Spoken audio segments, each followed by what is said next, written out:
Welcome to LSC. It's Sports Time. I'm your host, Bob Hintz. Today I have with me George Wallace, who is a member of the North Carolina Central University football team and vice mayor. Welcome. Thank you very much. I'm glad to be you also here. got some sons that did some things, but we're going to talk a little bit about you growing up, because you didn't grow up in Hampton, but on the peninsula up in Williamsburg. Correct. Talk a little bit about that. Well, I grew up in Williamsburg. I was a local paper boy, and I played 3 sports while I was in school.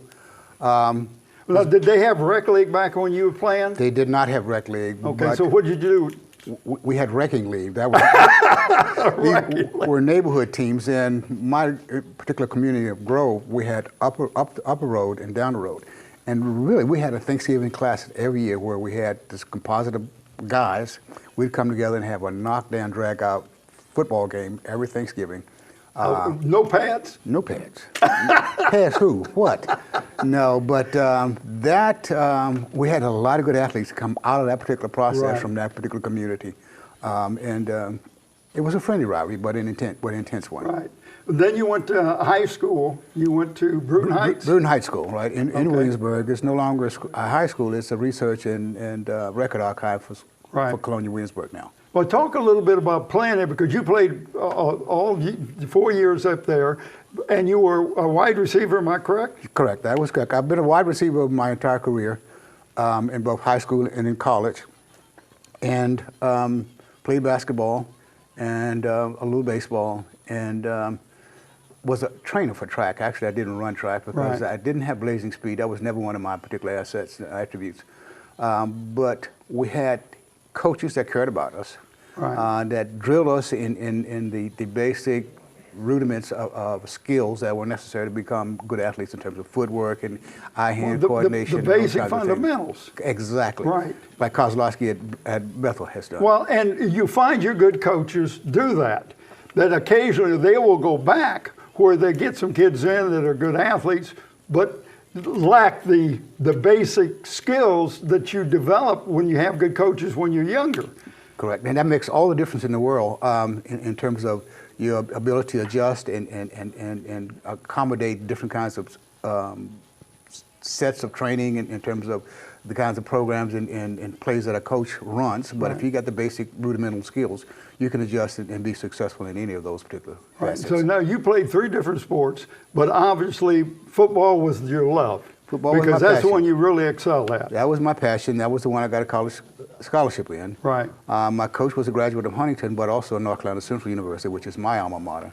And he sent all of his athletes to Central.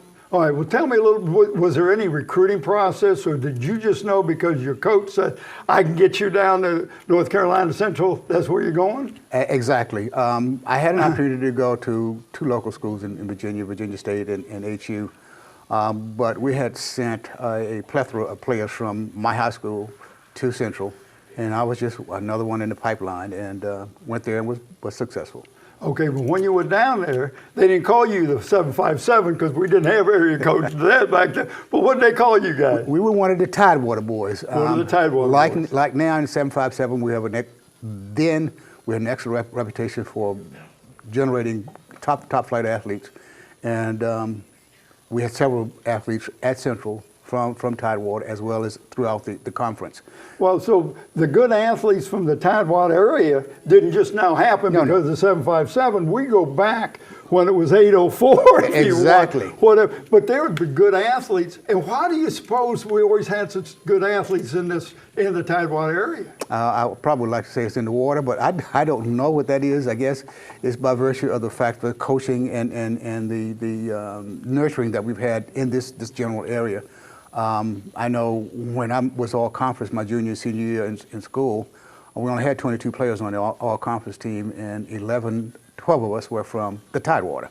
All the schools from Maryland to North Carolina that comprised the CIAA at that particular time, we had 11 or 12 of the athletes. 12 of the athletes out of 22. No wonder they call you Tidewater area. Exactly. And I could name off a litany of names in that particular situation. Yeah, talk a little bit about some of your teammates. There was a guy from Phoenix High School here in Hampton by the name of Clifton Jackson, was an all-conference, and along with John Sample, everybody remember John Sample from Maryland State, went and had his career with Philadelphia, I believe it was. We had Buck Forbes from Norfolk. We had You said something about facing? Earl did not go to an HBCU like okay. Central.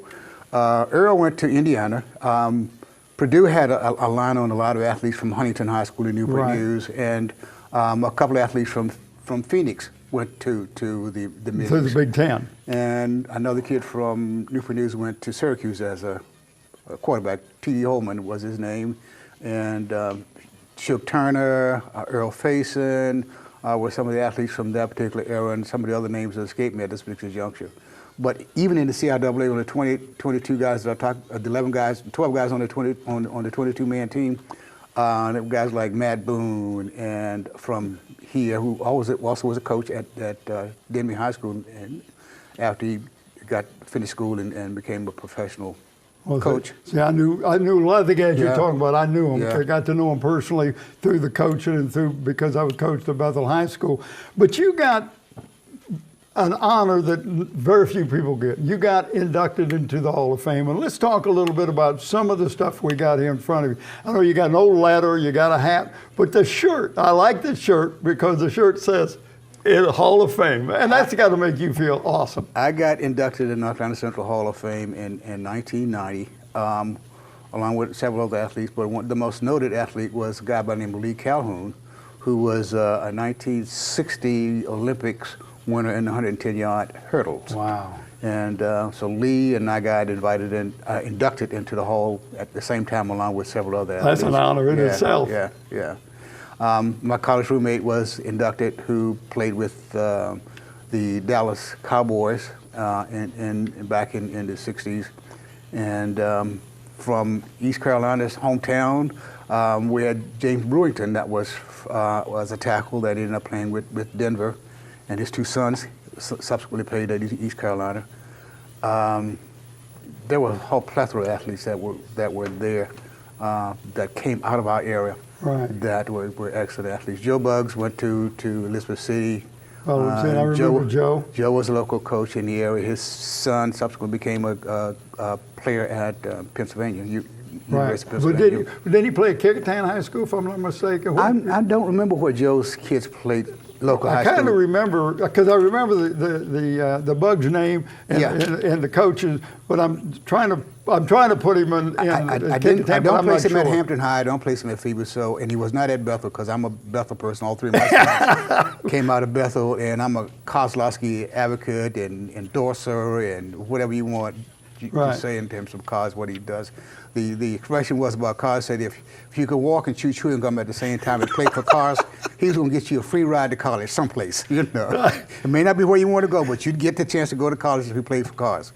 Well, you graduated, you got your degree in administration, you spent 1 year in the forestry. That wasn't what you wanted to do. You went into Newport News, but you've been 30 years in the city of Hampton. Correct. Well, during those 30 years in Hampton, you had 3 sons that ended up playing for your buddy, and I can call him your buddy now. Exactly. He got to know you probably better than any other parent that he got to know. Well, I was president of the Boosters Club for a long time, but yeah. Well, let's talk about your sons. Let's talk about your oldest one, Eric. Eric went to the Naval Academy. It was all East while he was there. Teams they played during that era was Arkansas and South Carolina, when they had that All-American fullback back there, and Syracuse and those kinds of teams. Excellent athlete. I think he still holds the record for kickoff returns at the Army-Navy game. In the 84-85 game they played in Pasadena, California, Eric ran the opening kickoff 97 yards for a touchdown. Did he continue into service? Or? He took his commission in the Marines and stayed 5 years, came out and got an MBA, and now he's a CEO and president of a company.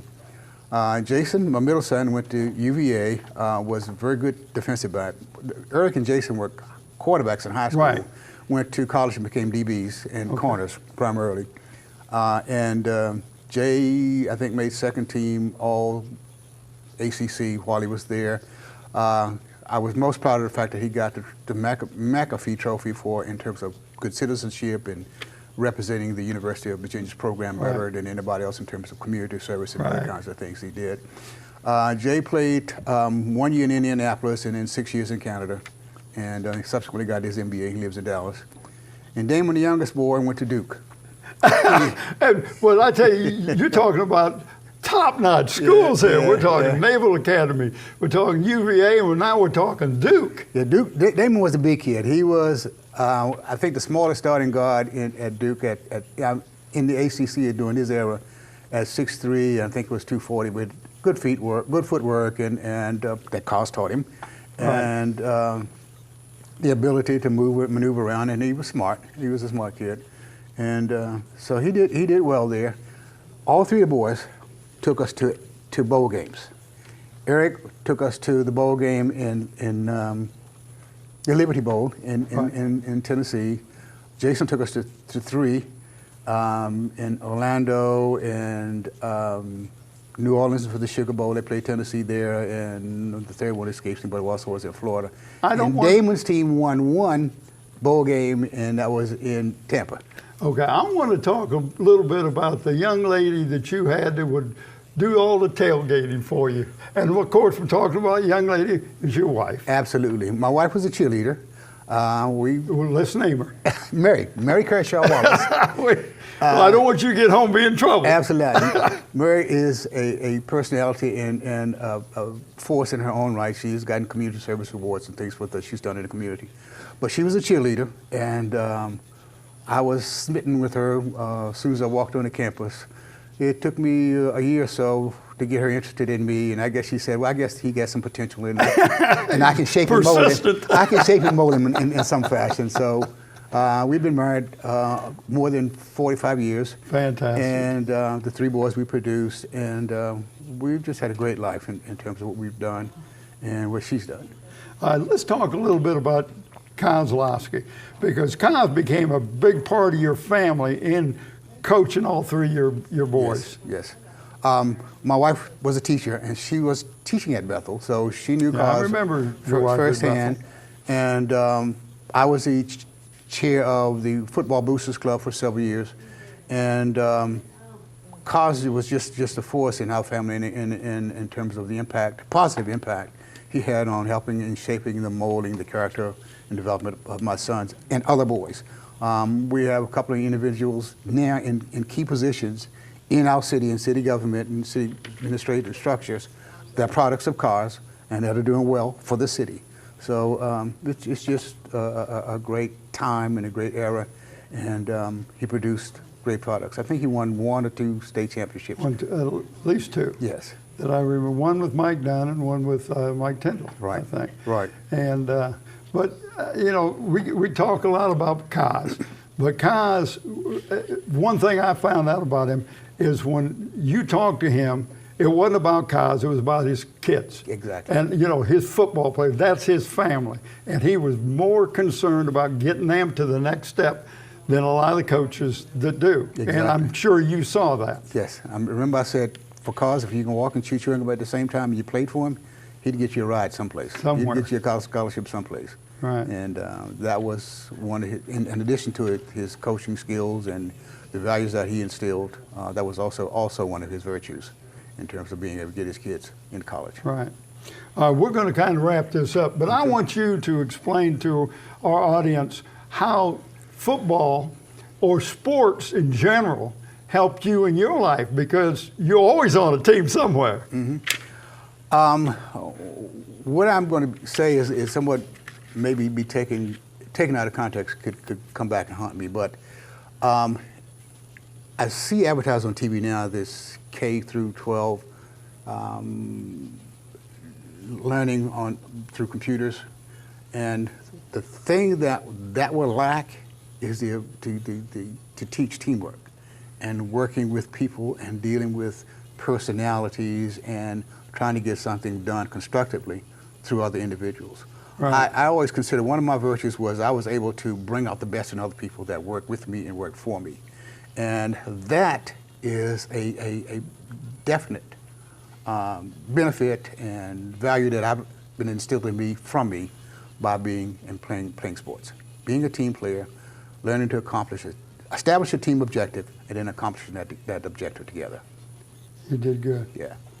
I want to thank you for tuning in to LSC and Sports Time. I want to thank my special guest, George Wallace. I'm your host, Bob Hintz.